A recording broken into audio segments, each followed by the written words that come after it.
झांकी है, असली मिशन अभी बाकी है। जी हां, कल जिस तरह से चंद्रयान को लेकर बड़ी सफलता, अच्छी खबर सामने आई, इसी बीच हिंदुस्तान की मिशन चंद्रयान पूरी तरह से सफल रहा है। इससे जुड़ी जो बड़ी खबर है जान लीजिए। चांद पर लैंडिंग के बाद विक्रम लैंडर से रोवर प्रज्ञान बाहर आ चुका है और इसरो ने ट्वीट करके इस बात की जानकारी भी दी है। आपको बता दें, लैंडर विक्रम ने चांद की कुछ नई तस्वीरें भी भेजी हैं और इसके साथ ही भारत ने एक दिन पहले अंतरिक्ष में जो इतिहास रचा, अब उसके बाद में चांद के दक्षिणी ध्रुव पर सॉफ्ट लैंडिंग करने वाला पहला देश हिंदुस्तान यानी हमारा भारत बन चुका है। इस बड़ी सफलता के बाद में पूरे देश का सीना गर्व से चौड़ा है। भारत चंद्रमा के दक्षिणी ध्रुव पर सॉफ्ट लैंडिंग करने वाला दुनिया का पहला देश और चांद की सतह पर सॉफ्ट लैंडिंग करने वाला दुनिया का चौथा देश बन गया है।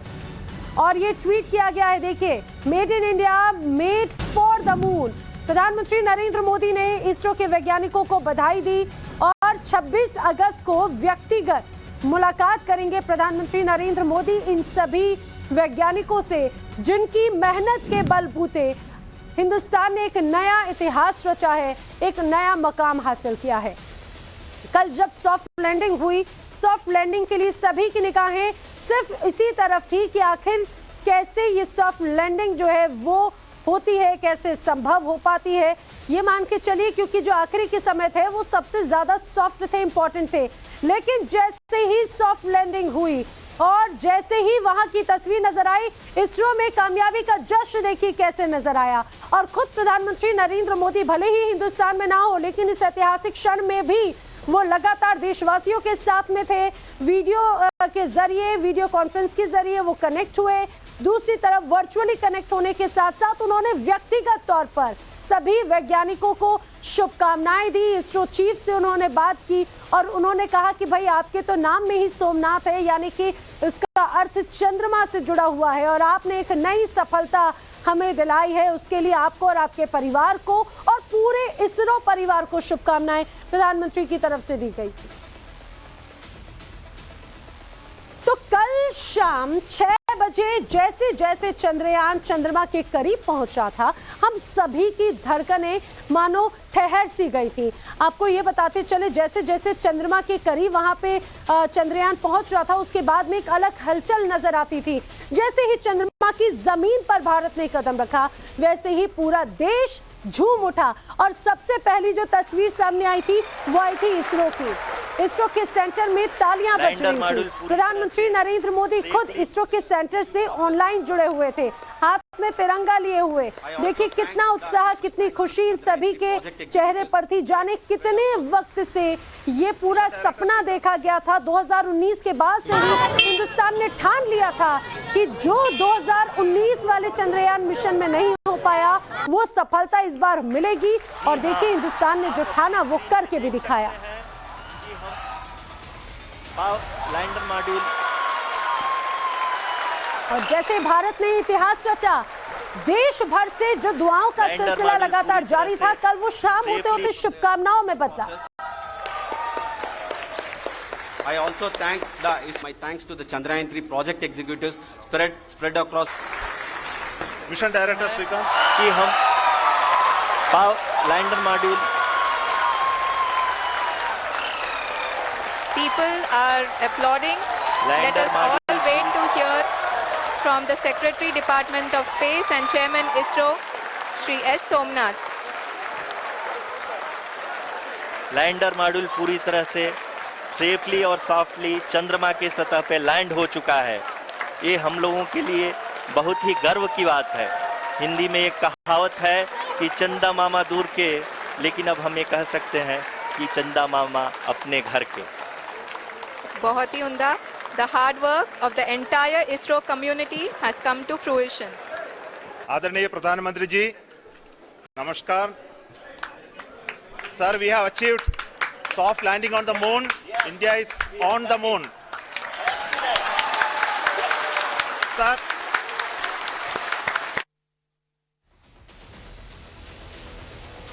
तो आपने देखा किस तरह से प्रधानमंत्री नरेंद्र मोदी ने भी कल बधाई दी। अब आपको हम लैंडर के चांद पर सॉफ्ट लैंडिंग के बाद की कहानी बताते हैं कि किस तरह से ये पूरी कहानी रची गई।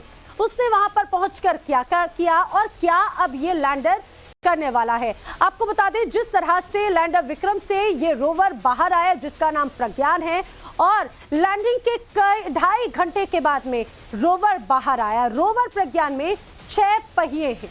26 किलोग्राम का ये रोवर प्रज्ञान जो है वो उसमें 5 पेलोड हैं। प्रज्ञान इसरो का को लेकर बात करें अगर, लोगों जो है अशोक स्तंभ के निशान उकेरे गए हैं। चंद्रमा के तत्वों, तापमान का पता प्रज्ञान रोवर लगाएगा। भूकंप के झटकों की जानकारी भी प्रज्ञान के माध्यम से जुटाई जा सकेगी। चांद की सतह की पूरी तरह से लेजर स्कैनिंग की जाएगी। चांद पर जिस तरह से खनिज है उसकी जानकारी भी रोवर प्रज्ञान मिशन के जरिए मिलाई जा सकती है। रोवर प्रज्ञान डेटा को लैंडर तक भेजेगा।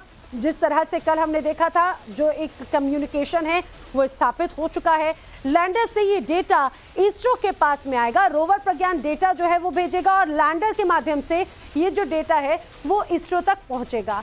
आप ये मान के चलिए ये पूरा प्रोसेस है, और भले चांद के दिन के अनुसार वो भले एक दिन हो, लेकिन भारत पृथ्वी के अनुसार 14 दिन का ये पूरा जो है वो टाइमलाइन एक तरह से नजर आएगी। भारत के लिए कामयाबी इसीलिए भी बड़ी है क्योंकि इससे भारत के स्पेस मिशन को बहुत हिम्मत मिलेगी। भारत ने अपने स्पेस मिशन के लिए बड़े बड़े सपने देखे। चांद का सपना पूरा हुआ तो अब अगली बारी है सूर्य की। जी हां, अब सूर्य शुक्र पर चढ़ाई है हिंदुस्तान की तैयारी। जिस तरह से ये पूरा भरोसा जताया गया था इसरो के वैज्ञानिकों पर मिशन चंद्रयान की सफलता को लेकर, अब जैसे ही वो पूरा हुआ ये भरोसा और मजबूत हो चुका है। पीएम मोदी ने भी इस बारे में कल क्या कहा था, सुनिए जरा। हमने भविष्य के लिए कई बड़े और महत्वाकांक्षी लक्ष्य तय किए हैं। जल्द ही सूर्य के विस्तृत अध्ययन के लिए ISRO Aditya L1 mission launch करने जा रहा है। इसके बाद शुक्र भी इसरो के लक्ष्यों में से एक है। गगनयान के जरिए देश अपने पहले ह्यूमन स्पेस फ्लाइट मिशन के लिए भी पूरी तैयारी के साथ जुटा है। भारत बार बार ये साबित कर रहा है कि sky is not the limit. तो जिस सूर्य मिशन और शुक्र मिशन का पीएम मोदी ने जिक्र किया, उसके साथ साथ इसरो के और कौन कौन से ऐसे बड़े मिशन हैं, आपको ग्राफिक्स के जरिए आइए समझाते हैं। इसमें है आदित्य L1, सौर गतिविधियों और अंतरिक्ष पर इसके प्रभाव को जानने में मदद मिल सकेगी। यह है आदित्य L1 का मिशन। इसके अलावा सूर्य की परतों का अध्ययन करने के लिए 7 पेलोड ये आदित्य L1 लेकर जाएगा, और इसरो का अब तक का सबसे जटिल मिशन इसे माना जा रहा है। धरती और सूरज के बीच में L1 ऑर्बिट में रखा जाएगा। बताया ये जा रहा है कि 15 लाख किलोमीटर की यात्रा करने में लगभग 120 दिन इस आदित्य L1 को लगेंगे। ये एक मिशन हुआ इसरो का। अब और बात जान लीजिए लूनर पोलर। जिस तरह से लूनर पोलर एक्सप्लोरेशन मिशन है, इसमें जापान की JAXA और भारत का संयुक्त मिशन, नासा, यूरोपियन एजेंसीज के उपकरण भी इसमें शामिल होंगे। इसमें ऑर्बिटर, लैंडर और रोवर भी शामिल किए जाएंगे। ये दूसरे मिशन की बात हुई।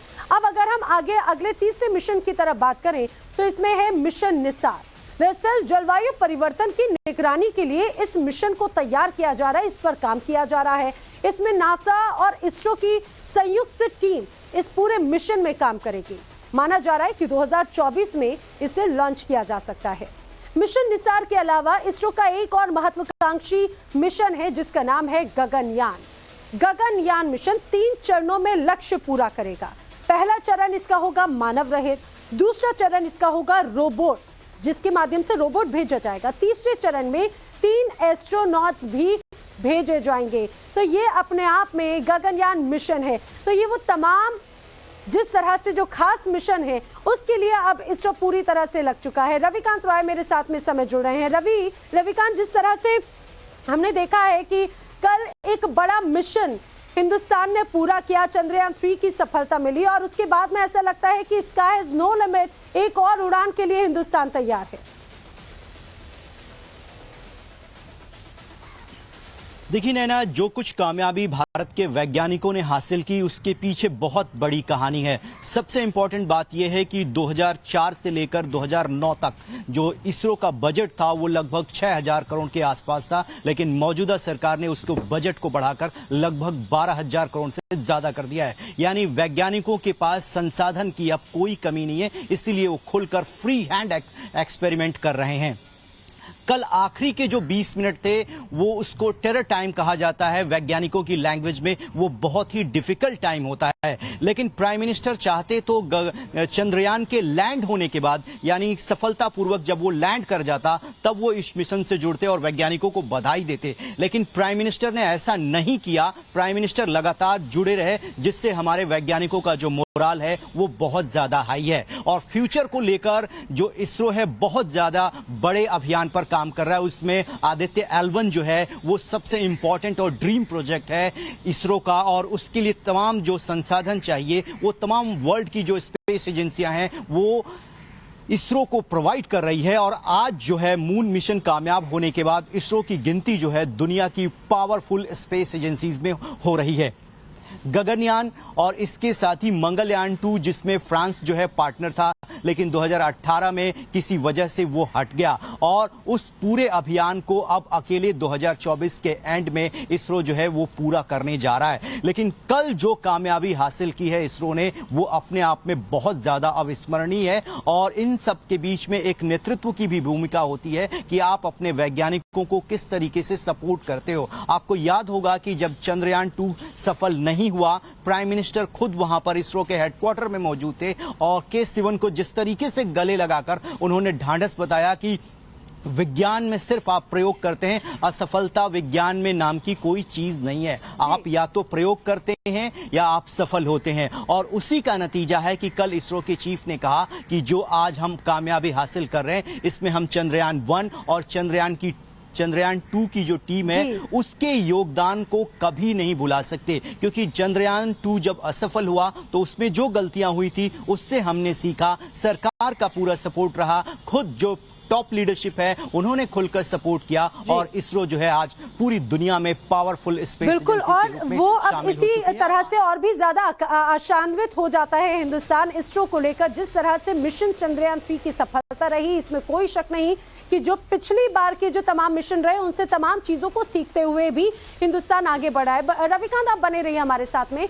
मिशन चंद्रयान 3 की सफलता के बाद में देश में किस तरह से जश्न की तस्वीर नजर आई हमने देखा, लेकिन सिर्फ हिंदुस्तान ही नहीं बल्कि विदेशों में भी भारत की जय जयकार हो रही है। हर तरफ जश्न का माहौल है। 6 तस्वीरें आपको दिखाते हैं किस तरह से भारत का डंका चारों ओर बज रहा है। फिलहाल ये तस्वीर आप देखिए, जैसे ही लैंडर से बाहर रोवर निकला, जैसे ही सॉफ्ट लैंडिंग हुई, चारों तरफ सिर्फ जश्न की तस्वीरें थी। मुंबई में जश्न, वॉशिंगटन में किस तरह से उल्लास है देखिए, कोलकाता में यहाँ पर पारंपरिक परिधानों में लोग नजर आए, ढोल ताशे बजाते हुए नजर आए। सोमनाथ में तो खुशियां किस तरह से मनाई गई देखिए, यहाँ पर एक अलग तस्वीर नजर आई थी। टीम इंडिया ने भी बधाई दी है, शुभकामनाएं दी है इसरो को, और इसी तरह की तस्वीर जो है वो चारों तरफ से नजर आ रही थी। रविकांत लगातार हमारे साथ में बने हुए हैं। रविकांत, जिस तरह की तस्वीर कल हमने देखा, सॉफ्ट लैंडिंग सबसे ज्यादा चैलेंजिंग वही था, और यही जो आखिर के क्षण थे, उतने जितना ज्यादा घबराहट वैज्ञानिकों को हो रही थी उतनी ही ज्यादा चिंता बाकियों को भी हो रही थी। पूरी दुनिया की नजरें थी इस पूरे मिशन की तरफ। शायद यही वजह है, जैसे ही सफलता मिली ढोल ताशों के साथ पूरी दुनिया में जश्न की तस्वीर थी। देखिए नैना, ये वो पल था जिसका इंतजार 140 करोड़ लोग कर रहे थे, लेकिन आखिरी के जो 20 मिनट होते हैं वो वैज्ञानिकों के लिए बहुत